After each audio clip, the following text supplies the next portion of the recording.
Ancien auteur d'ouvrages, il enseigne l'esthétique des peintres à l'université Paris 1 Panthéon-Sorbonne.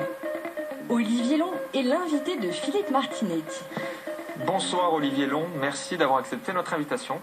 Bonsoir Philippe Martinetti, merci à vous bien sûr d'être ici.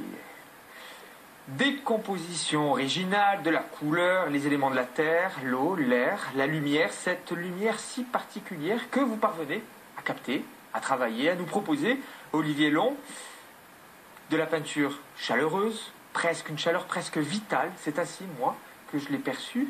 Quel est le point de départ de vos créations? Vous savez, il y a cette phrase, cette fameuse phrase que qu'un réalisateur connu, Laurent Simon-Paul, aime utiliser, la materia prima. Quelle est la matière première de vos œuvres, Olivier Long? Alors la materia première, materia c'est la terre-mère. La terre-mère, c'est la terre de la mer, et pour moi c'est la Méditerranée, c'est la Corse. Et donc je peins, je fais des aquarelles en général face à l'horizon, donc face à la mer, face à cette materia prima qui est donc l'horizon de la Corse, qui est un horizon de liberté, qui est une nature préservée, sauvage, et qui, je crois, est finalement un horizon qui, pour moi, compte énormément, parce que dans l'histoire de ma famille, les horizons, nous en avons connus, nous en avons dépassé quelques-uns, et je me mets face donc à cette mer, et là, je fais des aquarelles. Bon.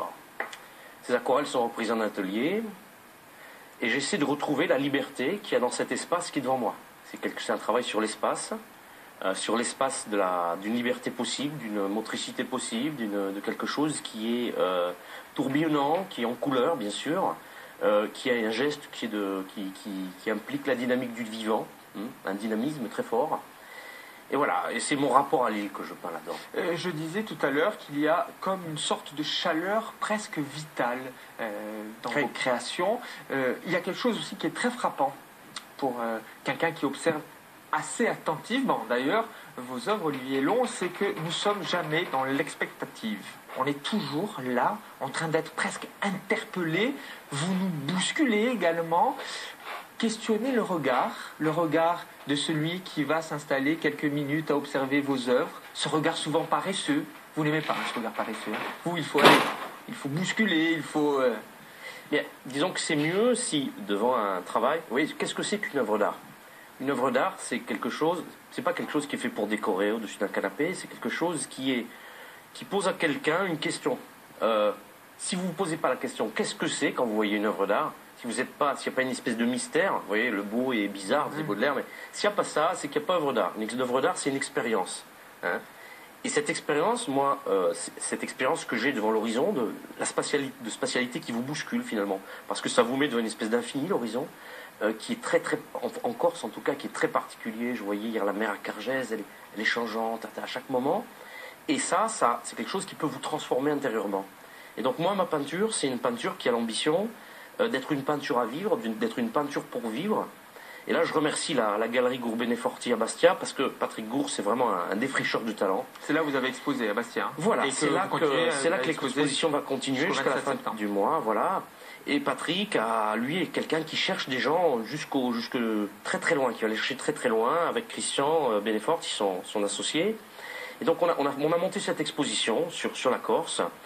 Et là, il faut dire que la librairie des Deux Mondes s'est associée, parce que moi j'écris un petit peu en même temps que j'enseigne. Voilà. Et donc là, les gros journaux parisiens, c'est-à-dire Artension, Hermann, une grosse maison d'édition, se sont dit, mais bon sang, il se passe quelque chose en Corse. Bon. Mais s'il se passe quelque chose à Bastia, allons-y. Moi j'invite les gens à venir voir cette peinture, pas pour... Les gens, bien sûr, quand ils sont dans une galerie, ils osent pas rentrer, comme dans une église, quoi. Allez-y, vous verrez ça. Ma peinture, c'est une peinture qui est une expérience à vivre, c'est une expérience qui va vous faire du bien. Ah oui, il faut franchir, voilà, les portes de la galerie pour venir découvrir vos créations. Activiste artistique. Oui. C'est un terme qui vous convient, Olivier Long. Activiste, oui, tout à fait. Artistique. Oui, tout à fait. Tout à fait, parce que moi j'ai fait pendant très longtemps une peinture qui était une peinture de choc, qui était liée bien sûr à des circonstances politiques, à tout ça. Et moi je pense que l'art, c'est quelque chose qui active les gens. Vous voyez cette espèce d'énergie, de tourbillon, de gestualité, de dynamisme, d'énergie élémentaire que j'essaie de mettre dans ma peinture, ben je crois que c'est ça qui active les gens. Alors bien sûr, oui, je pense qu'un artiste qui ne serait pas activiste artistique, je crois pas qu'il soit artiste. Alors ça n'empêche pas une dimension de contemplation très forte. Hein, parce que vous créez devant la mer, voilà, cette façon la contemplation est déjà quelque chose dans l'acte de création. Ah oui, je crois. Je disais tout à l'heure que vous aimiez, en tout cas, que vous bousculiez aussi notre regard paresseux. J'avais cette expression. Activiste, quelqu'un qui aime bousculer, la politique, c'est présent. C'est là, le terrain social, ça vous nourrit. Vous vous nourrissez du réel pour créer. C'est ça votre territoire. Pendant longtemps, j'ai fait une peinture qui était directement liée à un terrain politique, ça c'est vrai. Mais et c'est vrai que donc c'est une peinture qui était assez sombre, hein, faut reconnaître. Parce que moi, ma peinture, elle vient de l'histoire de ma famille. Bon, l'histoire de ma famille a été assez sombre puisque mon grand-père était un soldat colonial. Bon, il est mort à Bamako. Mais je me suis aperçu qu'avant de mourir à Bamako, c'est quelqu'un qui était à Tahiti. Et que cette espèce de regard qu'il avait porté d'une mer à l'autre, eh bien, elle habitait ma peinture. J'étais cet été, par exemple, à Pianottoli, dans le sud, et j'étais en train de peindre l'horizon. Et je vois les nuages à l'horizon. Et ces nuages avaient la forme des nuages, vous voyez, des espèces de cumulonimbus comme ça qui s'élevaient, comme des ouragans. Hein.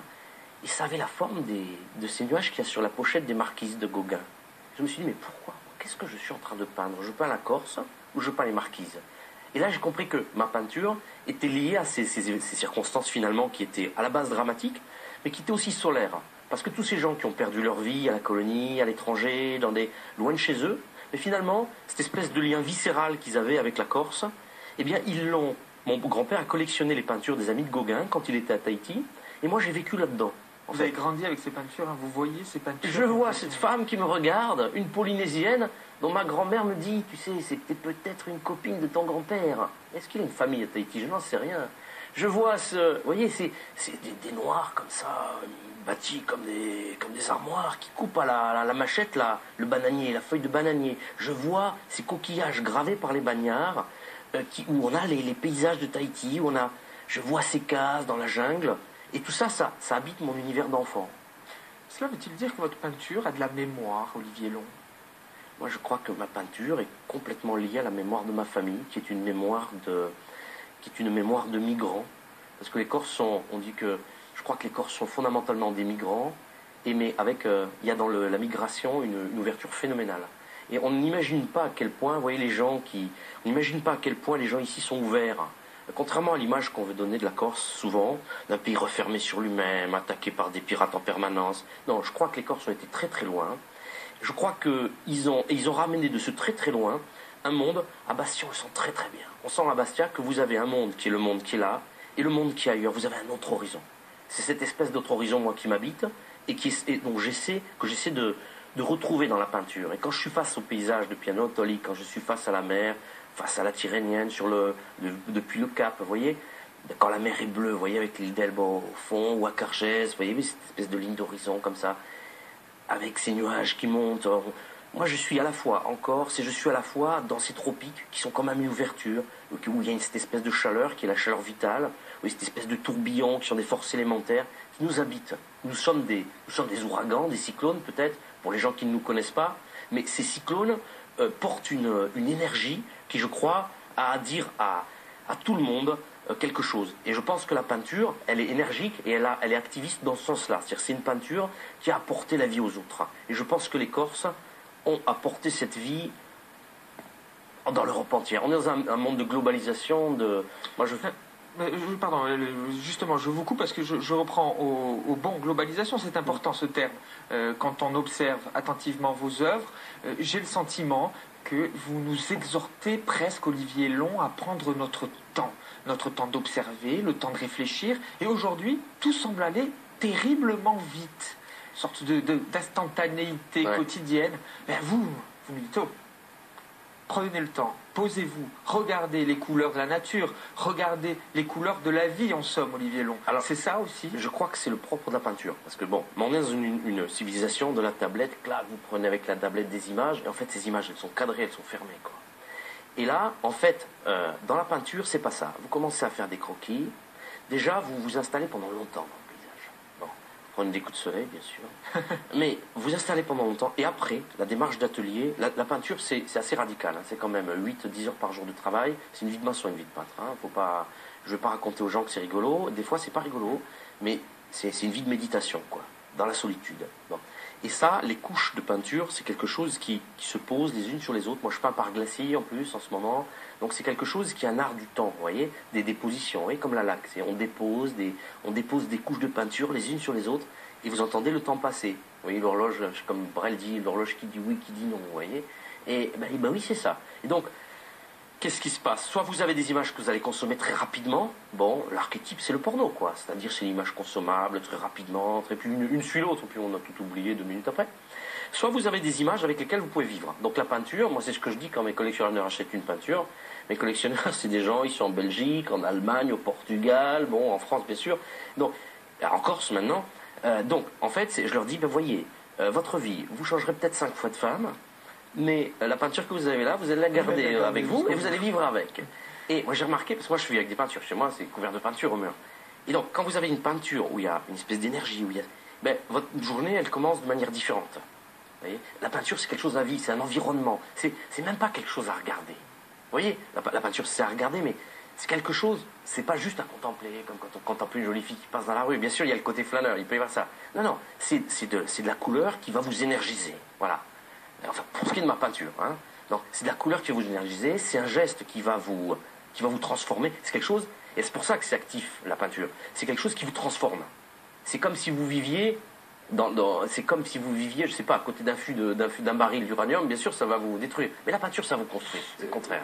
La peinture, ça vous transforme. Et justement, Olivier Long, quand vous créez, est-ce que vous vous interrogez sur la pérennité de vos œuvres? C'est une question qui revient. Oui.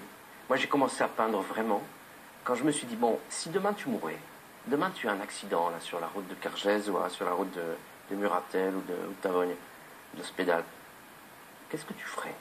Est-ce que tu continueras à faire ça? Chaque fois que je fais une peinture, je suis dans cet état-là. C'est-à-dire que la pérennité, pour moi, ce qui est le propre de la peinture, la vie, elle est pérenne. La vie, c'est quelque chose qui se poursuit. Et ça, depuis l'Antiquité, j'ai écrit un livre là-dessus. Les anciens pensaient que la vie, ça a pour unique but de se poursuivre, en fait. Voilà. Et la peinture, ils disaient la peinture, c'est un peu comme la vie, parce que la peinture, elle rend compte de la vie. Ils disent, le type, on dirait, il est vivant, quoi. Sur Alberti, il dit, on dirait qu'il est vivant. C'était le critère chez les anciens. Et le critère de la peinture chez les anciens, c'était pas d'être beau, c'est que c'était le portrait de leurs ancêtres et c'était d'être pérenne. C'est-à-dire qu'à Rome, par exemple, quand ils rentraient dans leur villa, les Romains, ils regardaient le portrait de l'ancêtre, et ça leur donnait du courage. Et ce courage, donc la peinture n'avait pas du tout un rôle esthétique, quoi. C'était pas de la décoration, c'était pour épuiser de la vie. Et donc, ça, bien sûr que la vie est pérenne, bien sûr que c'est quelque chose, malgré les aléas de la vie. La vie, quand on regarde, la vie, c'est de la destruction, c'est du chaos, c'est tout ça. Mais c'est quelque chose qui se poursuit. Les anciens disent ça, les stoïciens disent, la vie, ils appellent ça en grec, ça s'appelle l'oikiosis. Bon, c'est un peu prétentieux, c'est un mot grec, enfin, bon, mais c'est un mot qui est très beau, parce que l'oikiosis, c'est la poursuite qu'a le vivant dans l'effort d'exister. Voilà. Et la peinture, elle n'a de sens que si elle est dans cette poursuite et que si elle arrive à rejoindre cette espèce de continuité, de pérennité, de permanence de l'exister.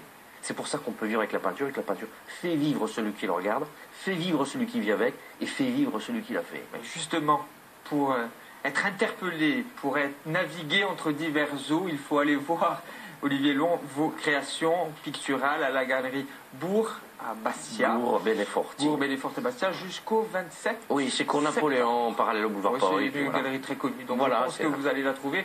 Nous allons poursuivre notre conversation. Avant, je vous propose d'évoquer la littérature, parce que l'éclectisme oblige, on parle aussi littérature, surtout littérature dans cette émission, en compagnie de Marcel Petriccioni.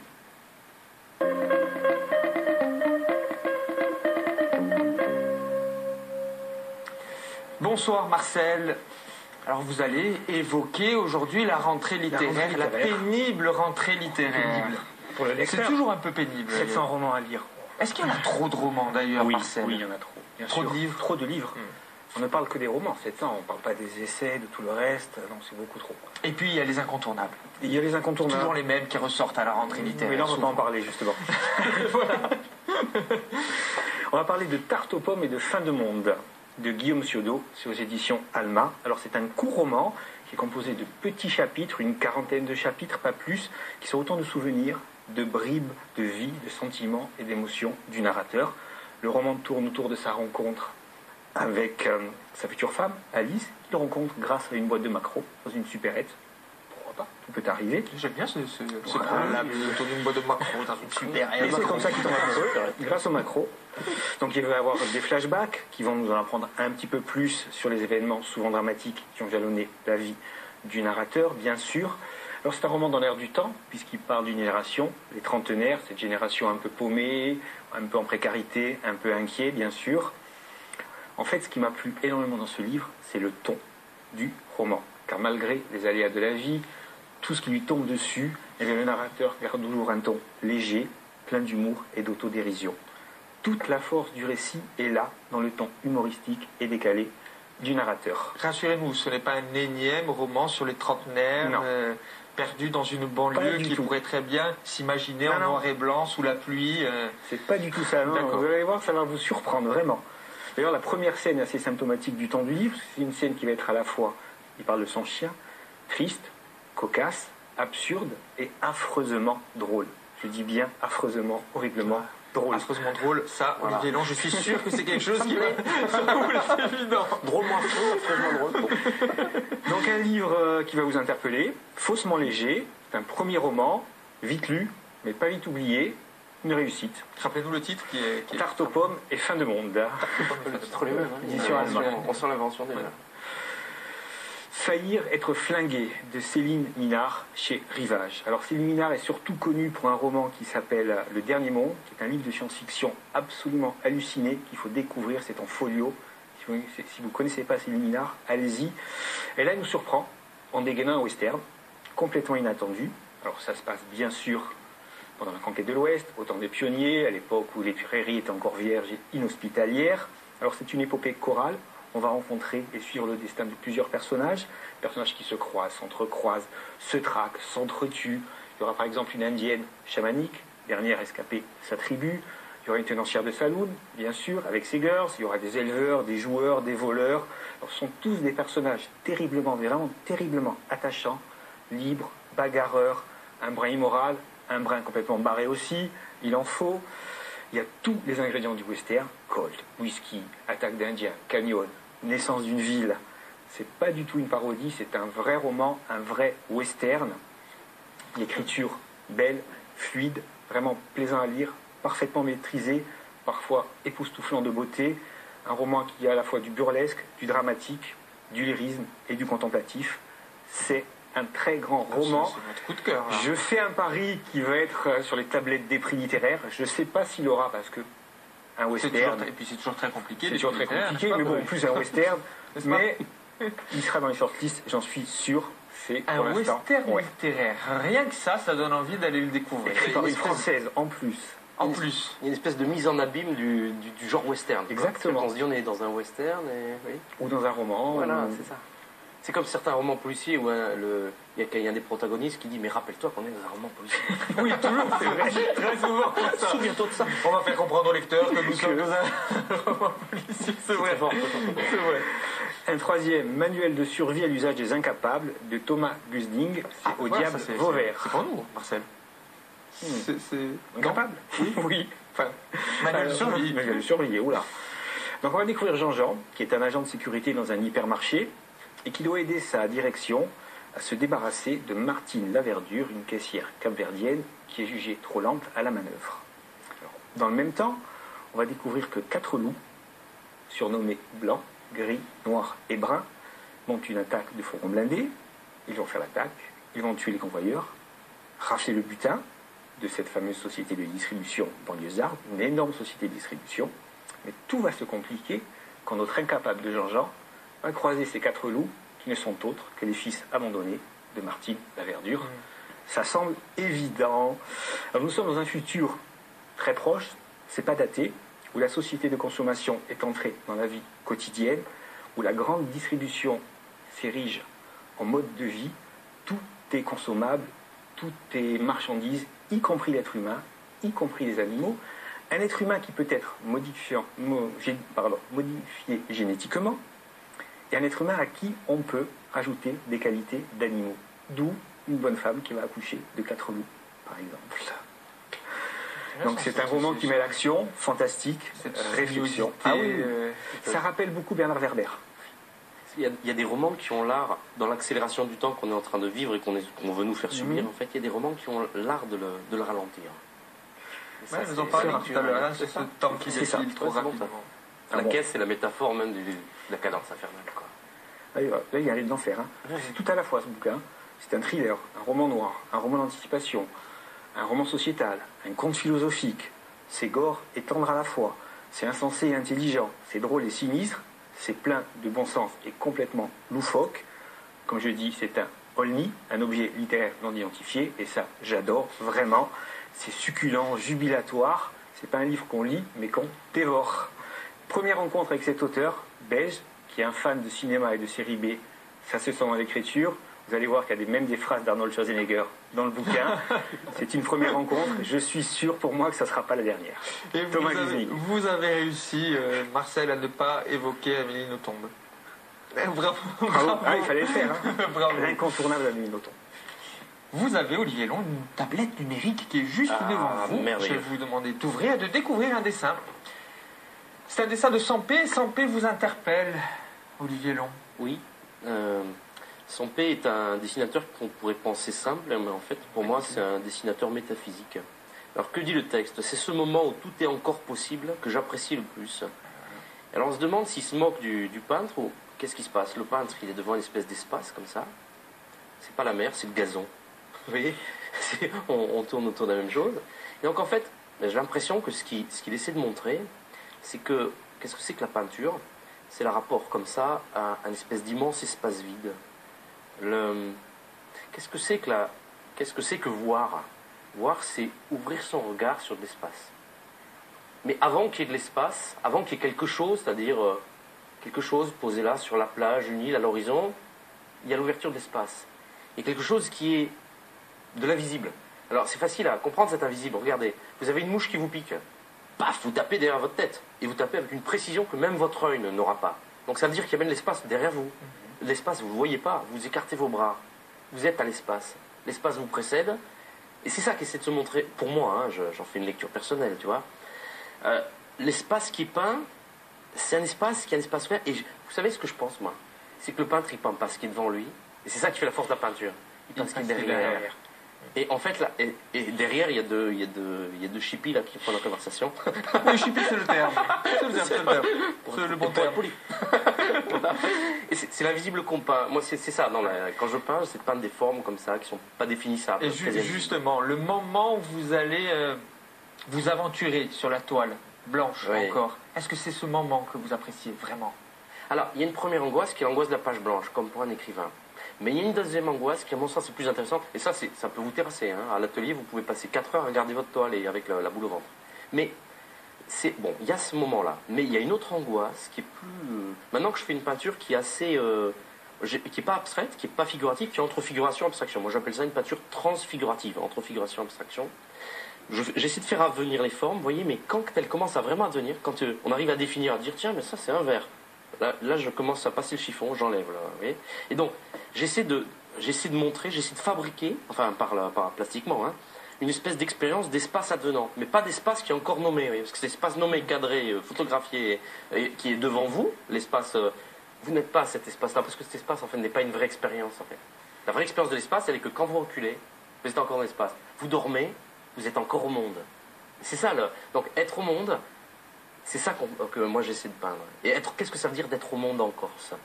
Ça veut dire avoir une expérience de l'espace, une expérience de l'horizon, une expérience de la couleur, en fait, qui est quasi... qui est l'invisible de la vision. Moi, ce que je peins, c'est ça. C'est ce que vous ne pouvez pas voir, mais qui est là, pourtant. Et vous êtes tellement sûr que vous le voyez que quand vous vous reculez, vous ne pensez pas qu'il y a un truc derrière vous. Ça, c'est ce que dit Merleau-Ponty sur un moment dans Le visible et l'invisible, je crois, dans la phénoménologie de la perception. Et c'est-à-dire que derrière vous, et ce que ce dessin de Sampé essaie de dire par les moyens d'illustration. L'illustration, c'est autre chose que la peinture. C'est ça, c'est que le type, il est là, il est devant ce moment où tout est encore possible. C'est pour ça que c'est libre. C'est-à-dire que quand un verre n'est pas encore un verre, quand un enfant, il n'est pas encore un adulte, il est tout possiblement. Et puis vous laissez la place, dans ce possible, vous laissez la place au hasard lorsque vous créez. Oui, parce que la peinture, ça coule. C'est quelque chose qui est... Vous ne maîtrisez pas, la peinture. La peinture à l'huile, moi, c'est de la peinture à l'huile. Donc, c'est quelque chose... Ça coule, ça, les couleurs se mélangent. Et donc, il y a quelque chose qui est comme le réel, en fait. Vous voyez, le réel, c'est des choses qui coulent, qui se mélangent. Et dedans, ben, vous allez essayer de trouver vos repères. Il va se passer quelque chose que vous n'auriez pas prévu. C'est-à-dire que le projet que vous aviez de peindre le verre, ben, il est beaucoup plus intéressant quand ce projet, vous n'arrivez pas à le mener à terme. Et la surprise est souvent au rendez-vous lorsque l'on crée. Merci beaucoup Olivier Long d'avoir accepté notre invitation. Peut-être que nous aurons l'occasion de refaire une émission ensemble, certainement, je suis persuadé. Voilà. Marcel, merci beaucoup cher ami. Merci à vous de nous avoir suivis. J'espère que vous n'avez pas perdu votre temps devant votre poste de télévision. À très bientôt sur France 3 Corse VST, évidemment.